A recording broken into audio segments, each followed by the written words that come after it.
If you sell home improvements, there's one question you need to ask every time if you want to make the closing easier and therefore make the sale easier. Most home improvements are sold on a one-call close.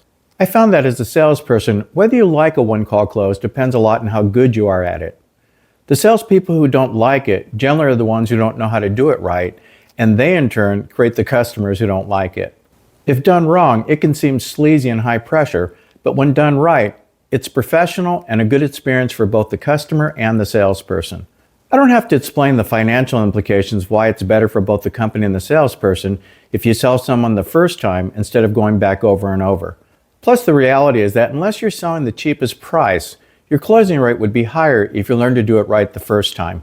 Be backs or be broke in this business. The biggest difference in doing a one-call close versus other sales is that you have to do everything right the first time. You don't have the luxury of going back to fill in any holes you left out or to cover things you missed.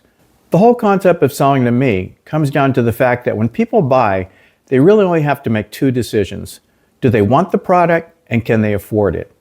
If they want it, which includes that they can see the value of it and if it's affordable, then they buy. Anytime you buy anything, you answered yes to those two questions. I want it and can afford it. There really is nothing else involved. If the answer to both those questions is yes, you buy, and if not, you don't. So if you create a situation where the customer wants what you have and it's affordable to them, you really don't have to close them. They pretty much buy on their own. The more they want it and can afford it, the less you have to close. So when you're selling home improvements, the sales presentation makes them want it, and the close is just helping them get what they want. Helping them get what they want in most cases just comes down to making it affordable to them. The simple way of looking at it is if they want it and it is affordable to them, the close becomes much easier. In this video, I'll show you the one question that makes sure they want it so your closes go easier. It's the key to the sale. It sets everything up, especially the close. There's a lot more to it than just saying the words. Then I'll show you the 4 best techniques I use with this question that help me and people I've trained make a lot of money. So watch until the end so you don't miss out on anything. Once you learn this and want more, check out the link to more free training listed in the description below. Also, please subscribe to help me if I'm helping you. So based on that, the key to your sale is that you have to make sure they want it. That's why the most important commitment you get is what a lot of people call the pre-close commitment or the commitment question. This is done after you've explained everything except the price. It's the last thing you do before you give them the price. It's what gives you permission to give them the price and get into the close. In most cases, it sounds like this. If this is affordable to you, is this definitely the roof you want to put in your house? It sounds simple, but there are 4 things that will make or break how effective this question is. Here they are. The first thing is that it has to be a firm commitment. That's why the words are important, because it dictates how strong the commitment is. You're basically just asking someone if they want your product, but there's subtleties in the way the question is phrased. It's also important to realize that you're not asking them to buy here. You're just asking them if they want it. That's why I say, is this definitely the roof you want to put in your home? I should be able to say definitely, and they give me a strong yes. The words are key for this simple question. Don't change anything by saying things like, do you think this is a roof you want to put in your home? Or do you like this roof so far? Is someone going to pay $15,000 for something they think they want or for something they like?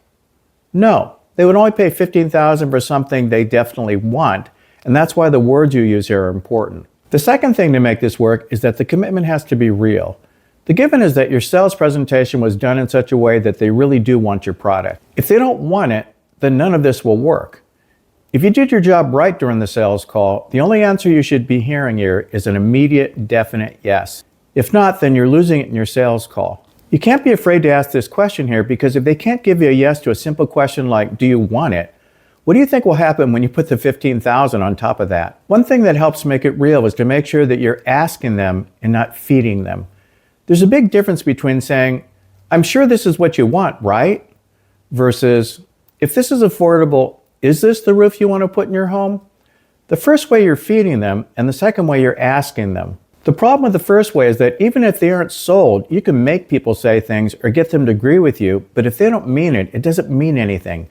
Getting them to say yes when they don't mean it defeats the purpose of the commitment. You're checking to make sure they're sold before you go further. You have to make sure the commitment is real. Even if you weren't sold, I can make you say it by saying, well, I'm sure if this is affordable, this is what you want, right? Okay. I'm sure this is what you want is feeding them. Is this what you want is asking them. Another way of looking at it is that you're getting permission to ask for the order. If they don't want it, does it really matter what the price is? As a professional, if they don't want it, you shouldn't be asking them to buy anything. That's what causes the high pressure that people don't like, when they're being forced to get something they don't want. It's also the last chance you have to make sure you have the customer in the right spot of wanting it before you make it affordable to them in the close. All the selling is done at this point. Sadly, if you haven't sold them by now, it's over. Listening is the key to know if it's real or not. When people hesitate before they answer, it's not a firm commitment. Make sure they're not just saying the words, but that they mean it. There's a big difference between, are these the windows you definitely want to put in your home? And one person crosses their arms and says, yeah. And the other person looks you in the eye and says, yes, definitely I want this. If they're not sure, you need to check it nicely. I noticed you said, yeah, almost like you weren't sure. Was that just my imagination, or is this something you definitely want? The third thing to make sure the commitment is real is you have to give them room to object. If I say, this is what you want, right? You're feeding them, and if they're weak-willed, they'll just agree with you and say yes. If I say, is this what you want? Then they have more room to say, I'm not sure, or I can see them hesitate if they're not sure. If I say, is this definitely the kitchen you want to put in your home? And the answer is, yeah. The hesitation is a big sign there's something there that if you don't catch it now will keep you from making the sale. You know, I noticed that you hesitated a bit. Is there something you aren't sure about? And if so, that's fine. Well, Ron, I keep thinking about that cherry color you showed me instead of the oak I picked out. Then you can go back and make sure they're set on everything. If you didn't, you would have never made the sale. The fourth and probably the most important thing about this commitment question is that you have to reinforce it to make it rock solid. That's why the most powerful way to reinforce their answer and make sure it's real is to follow up with the word why. Is this definitely the bathroom you want to put in your home? Yes, it is. And why would that be? And then when they answer, well, I like the color and the installation looks top notch, they reinforce the commitment and you can feel it get tighter. I try to get as much as I can here. After the answer, I always say, and is there anything else?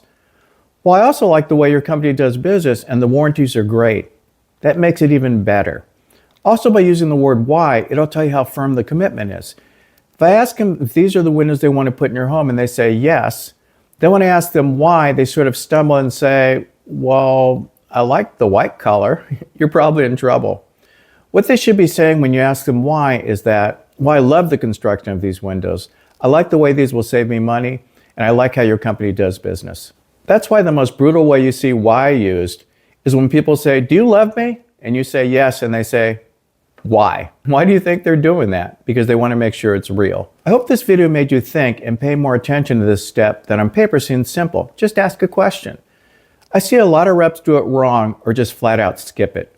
It's the key to you making money or not in this business. Now, if you like these type of videos and want to make more money doing in-home sales, check out the video on mastering features and benefits or the playlist on closing listed above. Happy selling!